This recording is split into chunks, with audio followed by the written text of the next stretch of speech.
One broad shoulders, let's go. हमने आज का वीडियो शोल्डर से रिलेटेड एक्सरसाइजेस के लिए रखा है।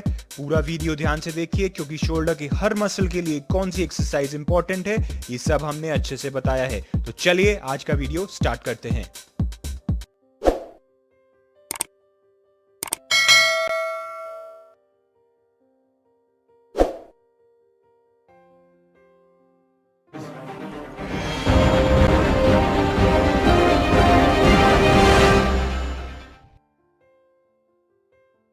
आज हम पूरे डिटेलिंग के साथ शोल्डर के वर्कआउट के बारे में जानेंगे और हम ये भी जानेंगे कि हम कौन कौन सी एक्सरसाइज कौन कौन से मसल के लिए कर रहे हैं और उससे हमें क्या बेनिफिट मिलेगा। तो एक बेसिक नॉलेज के लिए आप ये याद रखें कि हमारे जो शोल्डर्स हैं वो 3 पार्ट में डिवाइडेड हैं।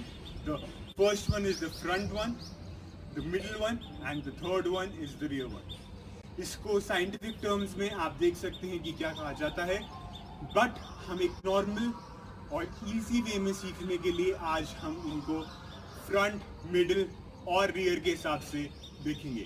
तो चलिए आपको अलग अलग तरीके की एक्सरसाइजेस बताते हैं जो आपको फ्रंट, मिडिल और रियर के पोर्शन में, शोल्डर के पोर्शन में मदद करेगी।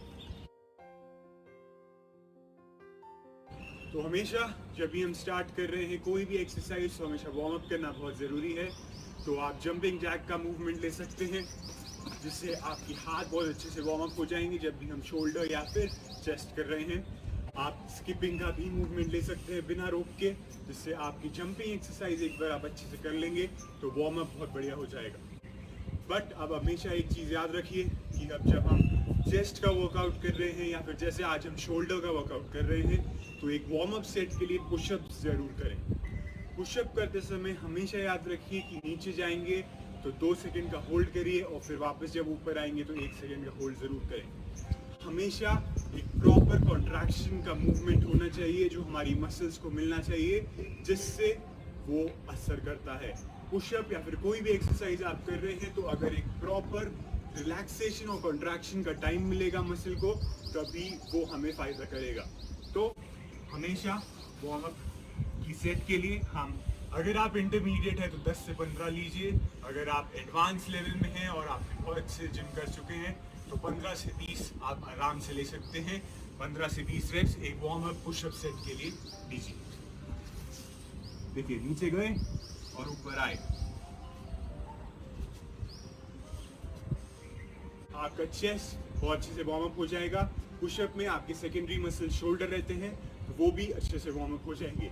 तो चलिए अब हम अगले वर्कआउट की ओर बढ़ते हैं।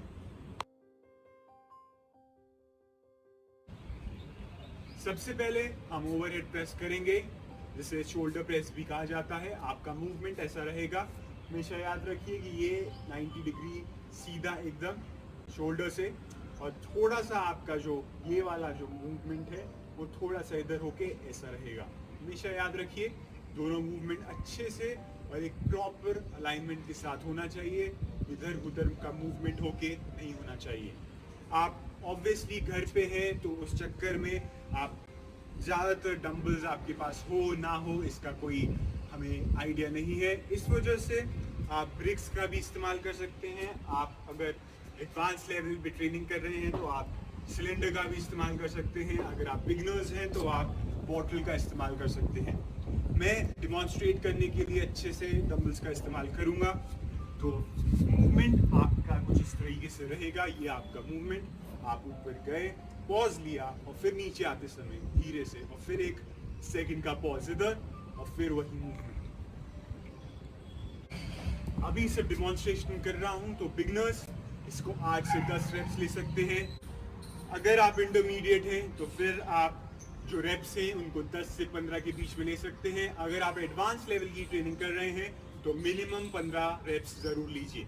सेट्स आप अपने कंफर्टेबिलिटी के हिसाब से लीजिए और फॉर्म सबसे इम्पोर्टेंट है, फॉर्म अच्छा रखिए।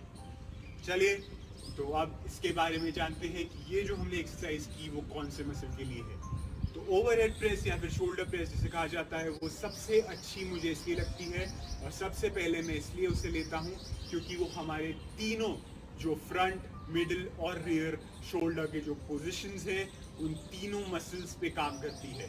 तो ओवरऑल जो डेल्टॉइड कहा जाता है हमारे शोल्डर के मसल्स को, वो तीनों डेल्टॉइड के पोजीशंस और पोर्शंस पे काम करती है।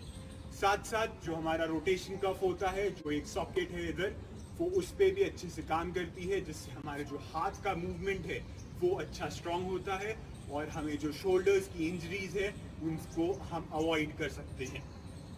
चलिए अब नेक्स्ट एक्सरसाइज की ओर बढ़ते हैं।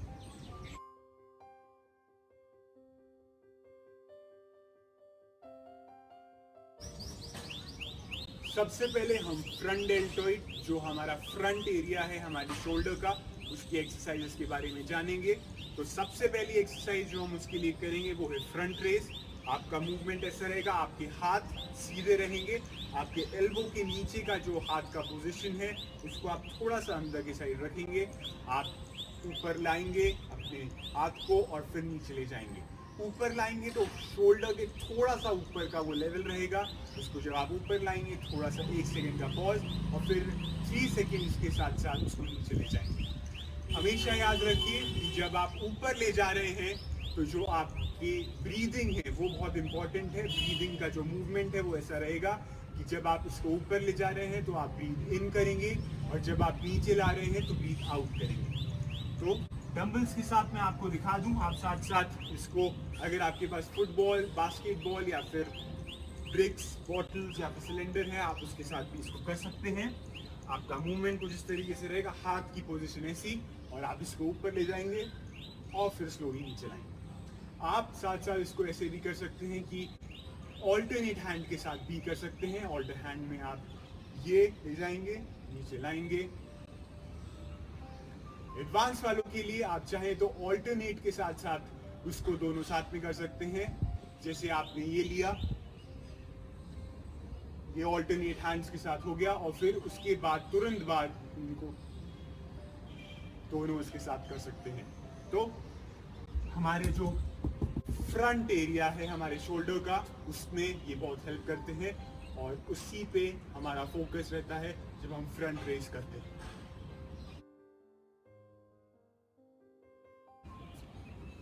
नेक्स्ट जो हमने फ्रंट रेस किया उसका ग्रिप चेंज करके हैमर वाली पोजीशन के साथ हैमर फ्रंट रेस करेंगे। नॉर्मल आपने जो पोजीशन ऐसे ली थी, आपके रिस्ट ऐसे थे, उनको हम ऐसे कर देंगे हैमर वाले पोजीशन में। आपका ऑब्वियसली जो एल्बो के नीचे वाला एरिया है वो थोड़ा सा अंदर की साइड रहेगा और ये मूवमेंट आपका रहेगा। ऑब्वियसली जब आप ऊपर जा रहे हैं तो आपकी सांसें का जो मूवमेंट है, आपकी ब्रीदिंग का जो मूवमेंट है वो प्रॉपर रखिए। ऊपर ले जाते समय अंदर और नीचे लाते समय बाहर। तो मूवमेंट कुछ इस तरीके से रहेगा। आप इसको ऐसे ले जाएंगे, ये आपका थोड़ा सा आगे, ये और ये। जैसे कि हमने पहले ही बताया, आप इसको ऑल्टरनेट हैंड्स के साथ भी कर सकते हैं। ऑल्टरनेट हैंड्स में ये आपका मूवमेंट रहेगा। एडवांस वालों के लिए अगर आप अपना थोड़े से रेपिटेशंस बढ़ाना चाहते हैं, थोड़ा सा मूवमेंट और अच्छे से बढ़ाना चाहते हैं, तो ऑल्टरनेट के साथ आप इसको साथ में भी ले सकते हैं।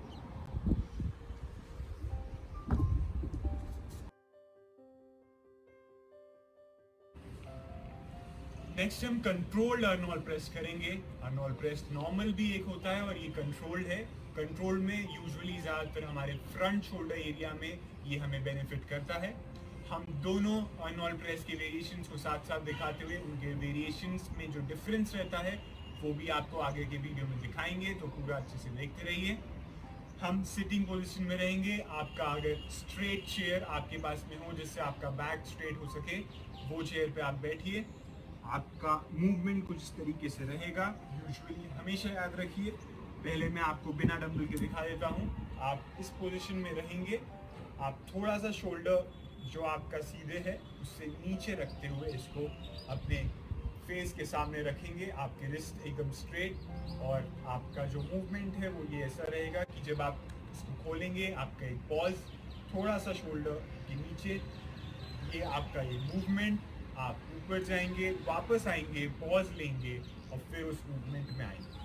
हमेशा याद रखिए इसको स्लो करना है, बहुत तेजी से नहीं करना है, इसलिए ये कंट्रोल्ड अर्नोल्ड प्रेस है। अर्नोल्ड प्रेस में जो मूवमेंट रहता है वो बहुत स्मूथ और बहुत ही क्विकली रहता है।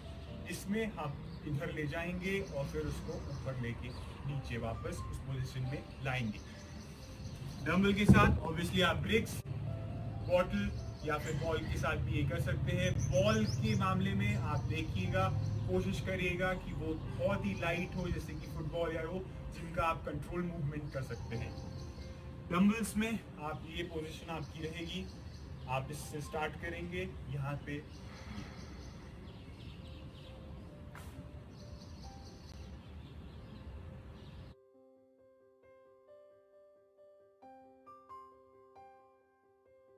अब हम मिडिल शोल्डर का जो पार्ट है उसके बारे में बात करेंगे।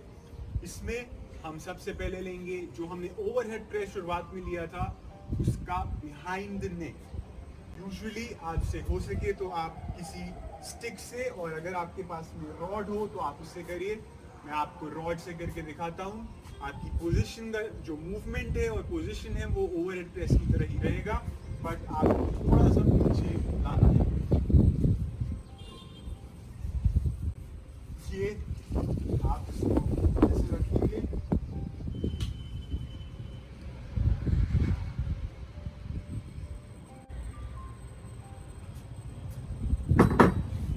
हमेशा याद रखिए जब भी आप ये मूवमेंट कर रहे हैं, तो अगर आप घर पे कर रहे हैं तो हो सकता है कि आपके पास बार नहीं हो, तो आप बिना किसी प्रॉब्लम के किसी स्टिक का यूज कर सकते हैं और ये मूवमेंट को अच्छे से प्रैक्टिस कर सकते हैं।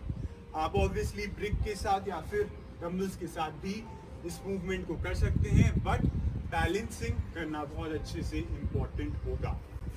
हमारे मिडिल एरिया में ये बहुत अच्छे से बेनिफिट देता है और साथ साथ उसे स्ट्रॉन्ग करता है।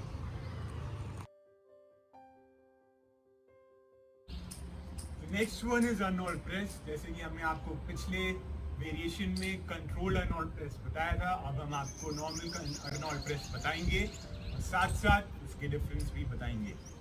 नॉर्मल जैसे आप उस पोजीशन में ये पोजीशन में आते थे और फिर ऊपर जाते थे, इसमें आपका जो रोटेशन है वो थोड़ा क्विकली होगा। आप यहीं से ऊपर चले जाएंगे, एक जो पॉज लेते थे वो नहीं लेना है। इस पोजीशन से आप ऊपर चले जाएंगे और ऐसे ही आप नीचे आएंगे। ये बहुत ही स्मूथ मूवमेंट के साथ आपको इसको करना है। जो पॉज है यहाँ पे वो नहीं लेना है। यहाँ से ये और ये हमारे मिडिल एरिया के लिए बहुत बेनिफिट रहता है। ये हमारा पोजीशन और यहीं से ऊपर, और ये आपका मूवमेंट रहेगा।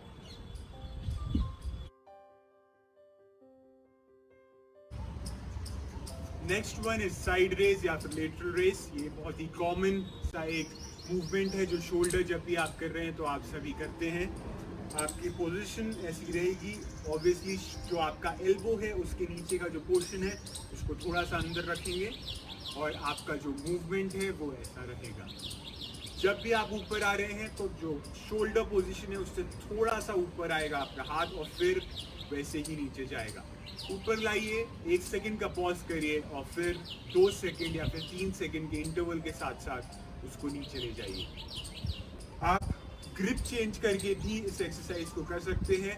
जब आपने ऐसे आप डंबल पकड़े हुए हैं तो उसको आप इस तरीके से भी कर सकते हैं ग्रिप चेंज करके।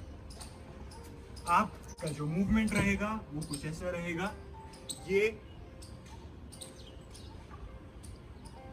और जो ग्रिप चेंज करके आप करेंगे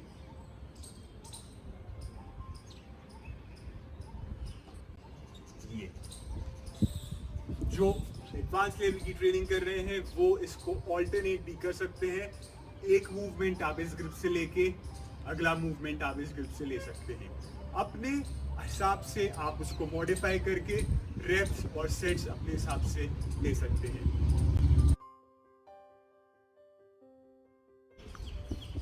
अब हम बैक पार्ट के बारे में बात करेंगे। जो शोल्डर का बैक एरिया है उसके बारे में बात करेंगे, उनकी एक्सरसाइजेस के बारे में बात करेंगे।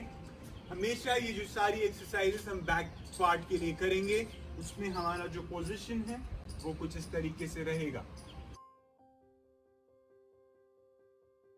जब हम पहला मूवमेंट जो कर रहे हैं उसमें आप हमेशा याद रखिए, आप ये हाथ जब आपका ये हाथ मूव नहीं करेगा तो उसको कहीं पे आप रख के सपोर्ट के साथ कर सकते हैं। चाहे तो आप बिना सपोर्ट के साइड में ये हाथ रहेगा और आपका जो मूवमेंट है, आपका जो हाथ है वो थोड़ा सा आगे और ये आपका मूवमेंट रहेगा। हमेशा याद रखिए, ये आप देख सकते हैं, थोड़ा सा ऊपर लाएंगे और फिर इसको नीचे ले जाएंगे। डंबल के साथ साथ आप इन सब चीज़ों के साथ भी कर सकते हैं। आपका मूवमेंट कुछ इस तरीके से रहेगा, हाथ इधर, थोड़ा सा bend back straight,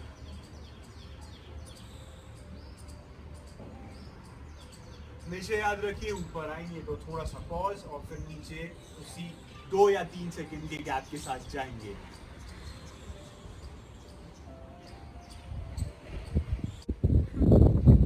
next exercise जो हमारी है वो जो हमने लेटरल रेस किया था, जो हमने साइड रेस किया था, वही करना है। बट जैसे कि मैंने आपको बताया, इस पोजीशन में आप रहेंगे बैक स्ट्रेट, आपके हाथ ऐसे, ये आपका मूवमेंट रहेगा।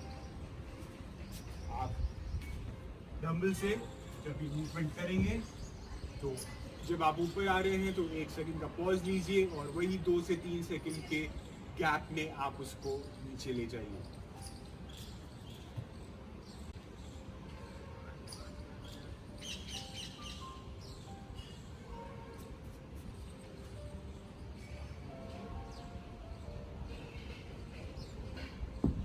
ये हमारे बैक एरिया के लिए बहुत इंपॉर्टेंट एक्सरसाइजेस में आता है। हमेशा याद रखिए, जो कॉन्ट्रैक्शन और रिलैक्सेशन का टाइम है वो बहुत अच्छा होना चाहिए।